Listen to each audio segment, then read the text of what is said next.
what's up guys? Good morning. Ngayon pong oras na to, andito ako sa may part ng Apalit po ito, Kapalangan, Apalit.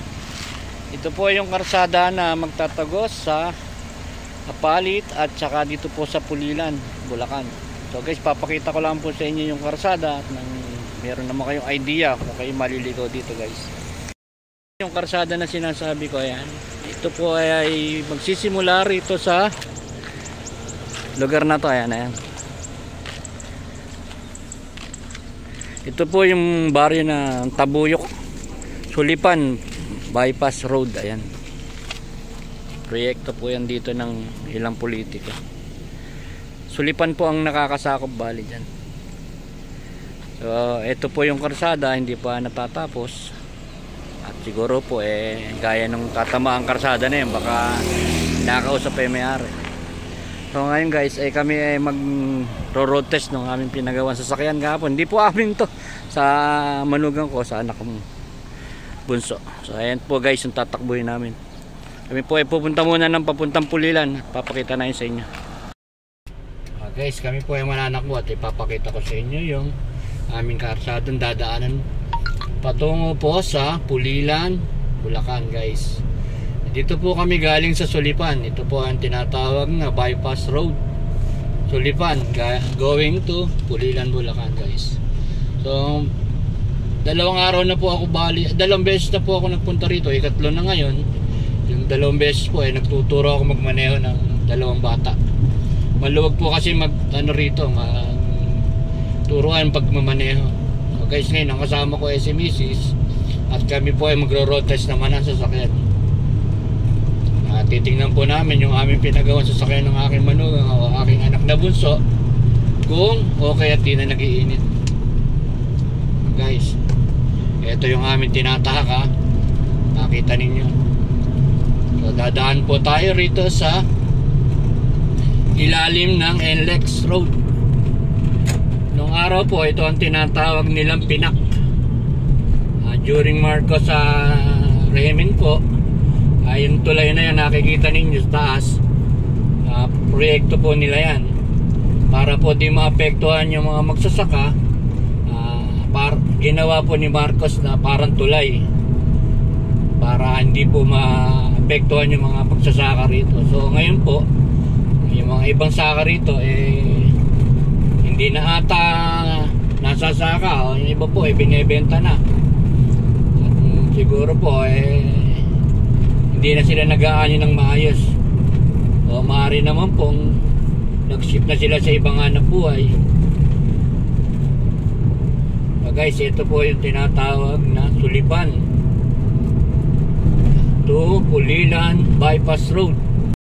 So guys, ayan makikita nyo po sa taas, ayan po yung NLEX na papuntang pagpupalit papuntang Baguio. So yung para right po papunta naman ng Manila.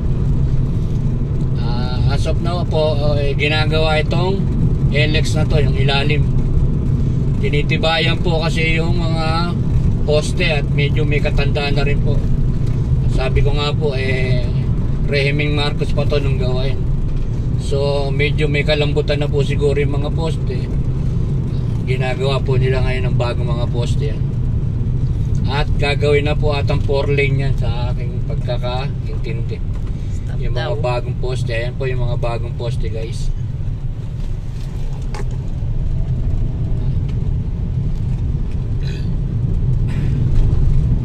So guys, ito na po tayo sa papuntang Pulilan Road.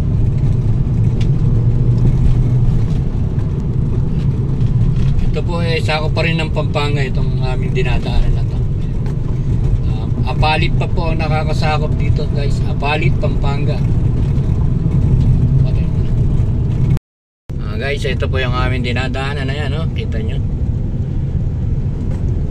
Medyo mabagal lang po yung takbo namin, gawa ng para makita nyo yung karsada na aming dinadaanan guys. Hindi pa po fully gawa ito, kumbaga hindi pa po fully tapos, hindi pa po tapos guys.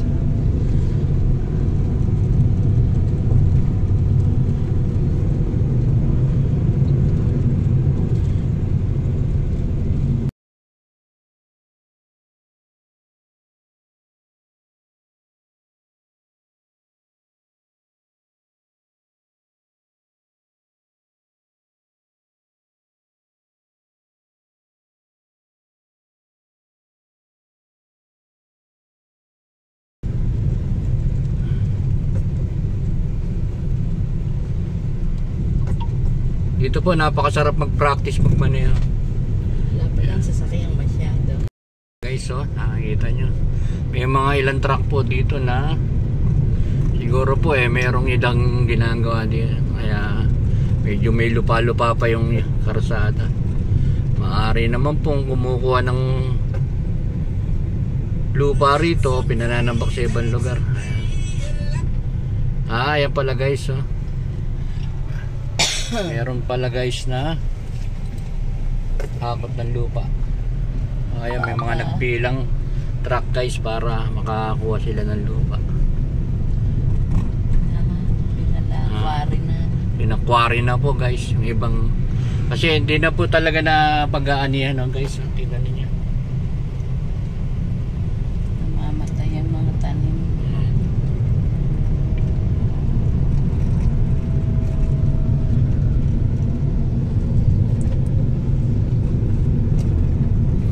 Dati po dito ang pinakamalaking producer na palay dito sa Bulacan, dito sa gawing Pulilan na to. So ngayon po wala nang nagtatanim, bihira na po, hindi na po kasi ng buhay na mabuti. Lalo po pagka nagdadamot ang panahon, matagal ang ulan, hala po, lulugi lang yung mga magsasaka.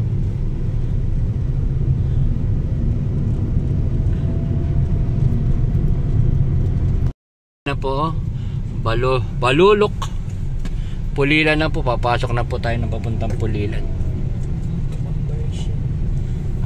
Mahaba din po guys yung takbuhin na to. So makikita nyo po yung arko na yun, ayun. Yan po ang pinaka boundary ng Pulilan at saka ng Apalit.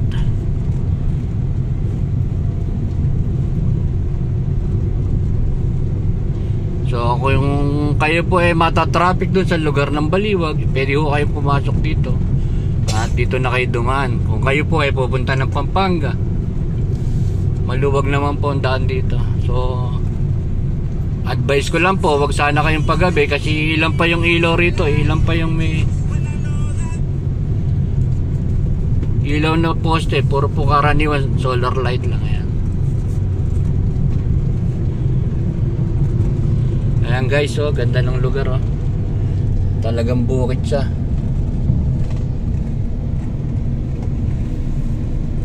Lawak ng lupay, no? Kung iisipin mo, parang sasabihin kulang ang lupa ng, diba? Ang laki pa po ng lupain ng Pilipinas. Wala naman pong mga nakatira rito. Ilan pa po yung lupain na yan. Bulacan pa lang ito. Bulacan pa lang po ito, ha. Ayan guys, oh. Iniikot ko yung cellphone. Nakangakay sa akin na nagdadrive po ako, nag-cellphone pa ako. Kasi nga po, malakas ang loob ko. Wala naman akong kasalubong ngayon. Guys, malapit na po kami sa pinaka-boundary nito, oh, yung pinaka-dulo ng karsada na to. Pulilan, Banan. Balulok, Pulilan na po ito. May mga nagsisipag motor po. Karaniwan po dito mga nagdadaan. So shortcut from Pampanga going to Baliwag para po alang hassle sa daan at mabilis silang makarating. Guys, may mga bukid pa po. May mga ilang pa ho bahay dito guys. Ayan, no.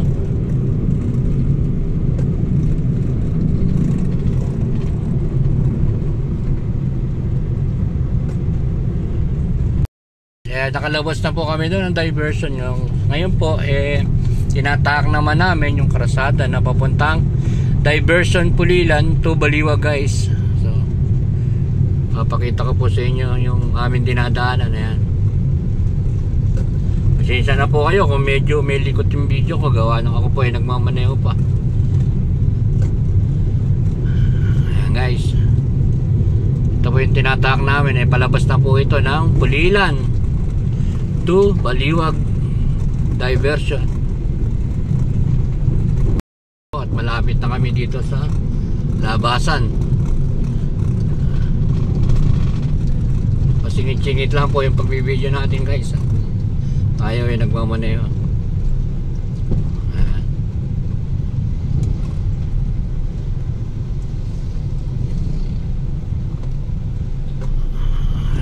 guys ang ating tinatahak Pulilan.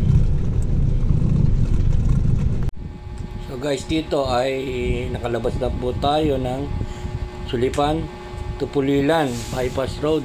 Ngayon po ay tinatahak naman natin ay ang Pulilan to Baliwag diversion. So guys, na-picture ko na rin po ito sa ating video ng kamakailan. At maring ilang po sa ating mga kasamahan dyan sa Timpangat ay napanood na to. So kami po ay pupunta naman ng SM Baliwag. At meron po kaming pupuntahan. Nirorotes nga po namin ang sasakyan. Titinitin namin kung mag-iingat. So guys, sa lahat po, pasuyo naman po na isang comment, share, at subscribe. Subscribe to my channel.